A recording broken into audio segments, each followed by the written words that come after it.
वकीलों की हिफाजत करने के लिए एक एडवोकेट्स प्रोटेक्शन एक्ट का पूरे देश भर के अंदर लागू होना जरूरी है। हम लोग जो वकील लोग हैं वो समाज का ढाल होते हैं। हम समाज को आईना दिखाते हैं। हम समाज की लड़ाई लड़ते हैं। हम अन्याय के खिलाफ लड़ाई लड़ते हैं। हमें उम्मीद ये है कि हम इंशाल्लाह इस बार पहले राउंड में ही जीत जाएंगे और बहुत वोटों से जीतेंगे।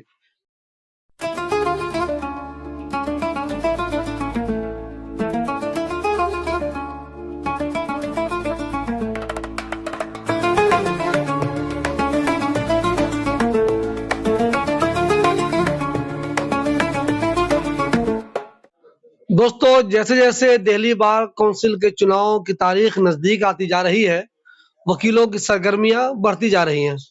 हमारे साथ शाहिद अली एडवोकेट साहब हैं। शाहिद भाई भी इस बार एज ए मेंबर इसमें कंटेस्ट कर रहे हैं। शाहिद भाई, जैसे जैसे चुनाव नजदीक आते जा रहे हैं, आप लोगों का मिलना जुलना, लोगों से मिलना, वकीलों से मिलना, हर उस जगह जाना जहां जहां वकील बिरादरी है। पिछले दिनों हमने उदित राज साहब के बर्थडे पे देखा कि जो डोमा की टीम है उन्होंने भी आपको समर्थन देने का फैसला कर लिया है। इस हिसाब से अगर देखा जाए, अब आपको कितना आसान लग रहा है जीत? देखिए, लड़ाई जितनी भी लड़ाइयां होती हैं, हक के लिए जो लड़ाइयां होती हैं, मुश्किल होती हैं और हम इस लड़ाई को भी बिल्कुल उस तरह से चैलेंज के तौर पे ले रहे हैं। हमें उम्मीद ये है कि हम इंशाल्लाह इस बार पहले राउंड में ही जीत जाएंगे और बहुत वोटों से जीतेंगे।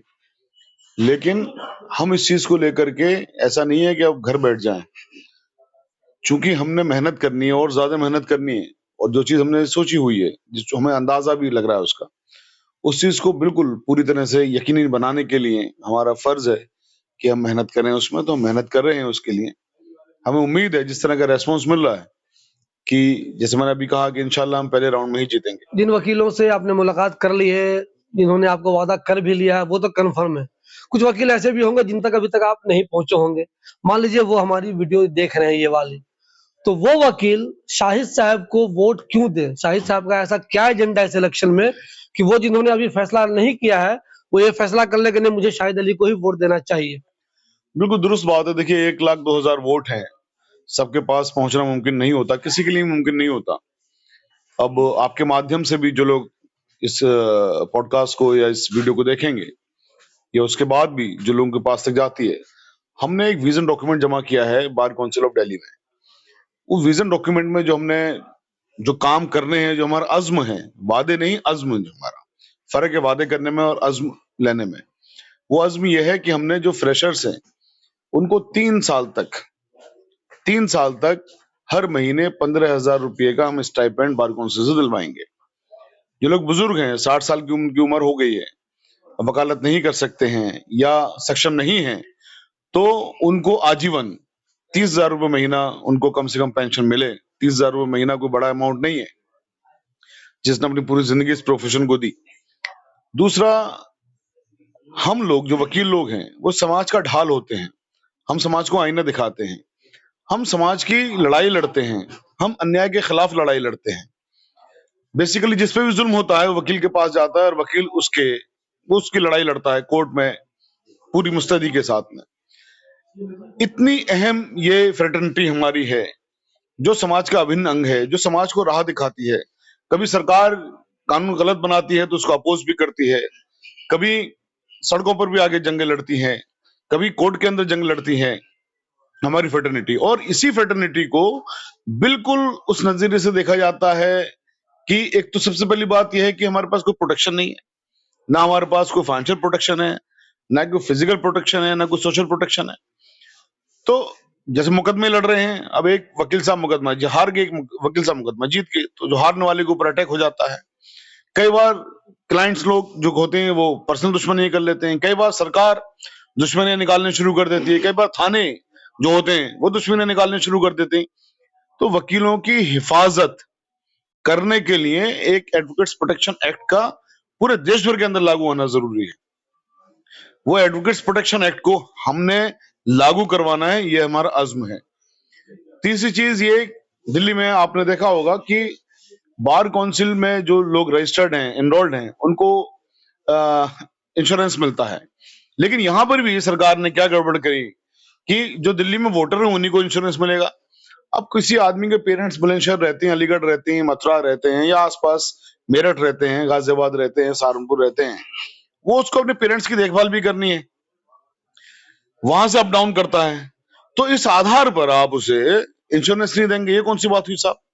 जो वो दिल्ली में एनरोल्ड है, दिल्ली में वकालत कर रहा है, तो उसकी पूरी फैमिली को इंश्योरेंस मिलना चाहिए, उसके बच्चों को भी, उसके पेरेंट्स को भी। तो ये जो एक पक्षपात किया हुआ है, ये डिस्क्रिमिनेशन है इस आधार पर कि दिल्ली का वोटर होना चाहिए। हम उस डिस्क्रिमिनेशन को खत्म करेंगे, हम सबको इंश्योरेंस दिलवाएंगे। जो एक लीगल सब्सक्रिप्शन होता है, जैसे तमाम जो एडवोकेट्स होती हैं हम लोगों के अलग वो आते हैं, वॉल्यूम्स आते हैं, किताबें आती हैं, लॉ जर्नल्स आते हैं, वो बड़े महंगे महंगे होते हैं, 50-50 हजार के, 60-60 हजार के। वो इतने पैसे कौन कहां से खर्च करें? इसलिए हमने ये अज़्म लिया है कि बार काउंसिल से ये तमाम सब्सक्रिप्शंस, चाहे वो एसएससी का हो, मनुपात्रा का हो, एआईआर का हो, वो हम फ्री करवाएंगे तमाम वकीलों के लिए। इस तरह की और जो चीजें हैं, जैसे एक 24/7 हमने एक आपके रिड्रेसल सेल को हमने ओपन करके रखना है। किसी वकील के खिलाफ कोई ज्यादती हुई, कहीं भी हुई, तो फौरन बार काउंसिल को अप्रोच कर सके, और बार काउंसिल के अप्रोच करने पर बार काउंसिल फौरन उसकी मदद के लिए जा सके। वरना होता क्या है, कहीं पर किसी वकील साहब के साथ जुल्म हो गया, कहीं पर उनकी कई मरतबा पिटाई कर दी जाती है, कभी एक गोली कांड हो गया, उनको गोली मार दी गई, तो उनकी कोई प्रोटेक्शन नहीं है। तो यहाँ पर एक 24/7 जो हमारी एक रिड्रेसल सेल होगी, तो उन तमाम चीजों को देखेगी और फौरन उसको जा करके हर तरह की सुविधा मुहैया करवाएगी, फाइनेंशियल भी और आपके सोशल भी, और जो फिजिकल प्रोटेक्शन की बात है वो भी। तो बार काउंसिल इस तरह की चीजें करे। बार काउंसिल का निर्माण इसलिए हुआ है एडवोकेट्स के वेलफेयर के लिए। अनफॉर्चुनेटली आज तक एडवोकेट्स वेलफेयर के लिए कोई काम हो नहीं सके जो काम होने चाहिए थे। तो हमारा अज़्म है कि जितनी भी चीजें हैं, उन चीजों को जो आज तक नहीं हुई हैं, वो हम सही तरीके से उनके पास तक पहुंचा सकें। अलीग बिरादरी बहुत वकील है, जामिया बिरादरी बहुत वकील है, इन लोगों से किस तरह का समर्थन आपको मिल रहा है? देखिए, अलीग बिरादरी या जामिया बिरादरी या दूसरी यूनिवर्सिटी की बिरादरी, हम सब लोग वकील हैं, हम सब लोगों की एक ही बिरादरी है, हम लोग एडवोकेट्स हैं। मैं जामिया में अलीगढ़ से पढ़ा हूं, लेकिन मैं जामिया से भी मेरा बहुत ज्यादा वाबस्ता रहा है और यूनिवर्सिटी से मेरा वाबस्ता रहा है, तो मुझे सब जगह से भरपूर समर्थन है। मैं कभी इस नाम पे वोट नहीं मांगता कि साहब मैं अलीगेरियन हूं, मुझे वोट दे दीजिए, या मैं जमाई हूं, मुझे वोट दे दीजिए, या मुझे वोट मत दे दीजिए, फलां को वोट दे दीजिए, क्योंकि हमारे जो मुद्दे हैं वो बेसिकली सभी के मुद्दे हैं। हाँ, ये बात जरूर है कि जब माइनॉरिटी के इश्यूज थे, माइनॉरिटी इंस्टीट्यूशंस के इश्यूज थे, चाहे एमयू का हो या जामिया का हो, तो उन आवाजों को सबसे पहले उठाने वाले हमें, सबको मालूम है ये बात, उन आवाजों को सबसे पहले उठाने वाले हमें, ना सिर्फ आवाज उठाने वाले हैं बल्कि उनके लड़ने वाले हैं। और लड़ करके इन जो आज हमें जितनी भी जीतें मैसर हुई हैं, वो सारी अल्लाह का शुक्र है, बहुत मेहनतों के बाद, बहुत लड़ाई के बाद हमने हासिल की हैं। इसलिए नहीं कि उसमें साहब हमने इत्तेफाक फैला देना है कि साहब ये जमाई का, या ये एमयू का, ये डीयू का, या ये मेरिट यूनिवर्सिटी का। After all we all are advocates and we should be and we are अल्हम्दुलिल्लाह टुगेदर। तो दोस्तों, ये थे शाहिद अली एडवोकेट साहब। इन्होंने साफ साफ कहा कि हमारा अज़्म है, हम वैसे ही वादा नहीं कर रहे हैं। कहते हैं ना, वादे तो वादे हैं, बस पूरा हो ना हो, लेकिन ये कह रहे हैं अज़्म है, इंशाल्लाह हम जो वादा कर रहे हैं उसे पूरा करेंगे। ये जो कुछ वादे कर रहे हैं, जो अज़्म का इजहार कर रहे हैं, बहुत सारे वकीलों से भी मेरी बात हुई है कि ये जो कुछ कह रहे हैं इसमें वाकई में सच्चाई नजर आ रही है। ऐसी उम्मीद लग रही है अगर ये जीत गए तो वाकई में वकीलों की भलाई के लिए बहुत कुछ बेहतर करने की कोशिश करेंगे। देखना यह है कि इंतखाब के बाद शाहिद साहब जीत हासिल करते हैं या नहीं करते हैं, और अगर जीत हासिल करते हैं तो जीत की इनकी मार्जिन कैसी रहती है।